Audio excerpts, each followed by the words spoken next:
Hello everyone, আজকে আমি যে বিষয়টা নিয়ে আলোচনা করব সেটা হচ্ছে টাইফয়েড। আমি 5টা ঘরোয়া উপায় বলবো যার জন্য আপনি এই রোগ থেকে কিছুটা হলেও আরাম পেতে পারেন। এটি খুব গুরুতর একটা অসুখ। সালমোনেলা টাইফি ব্যাকটেরিয়ার কারণে এটি হয়ে থাকে। তো প্রথম থেকে অবশ্যই ডাক্তারবাবুর পরামর্শ নেবেন।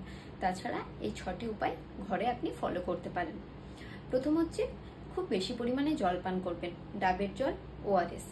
দ্বিতীয়ত তুলসী পাতার চা খাবেন, এটি আমাদের তাপমাত্রা নিয়ন্ত্রণে খুব বেশি পরিমাণে সাহায্য করে। তৃতীয়ত আপেল এবং কলার মিশ্রণ সেদ্ধ করে, যেটা খুব সহজে হজম হবে। চতুর্থত হচ্ছে খুব বেশি পরিমাণে রেস্ট নেবেন, কারণ আমাদের শরীর প্রচণ্ড দুর্বল হয়ে পড়ে। তারপরে হচ্ছে আদা ফুটিয়ে সেটার সাথে মধু মিশিয়ে খাবেন, যেটা আমাদের শরীরের ইমিউন সিস্টেমকে স্ট্রং করে তোলে।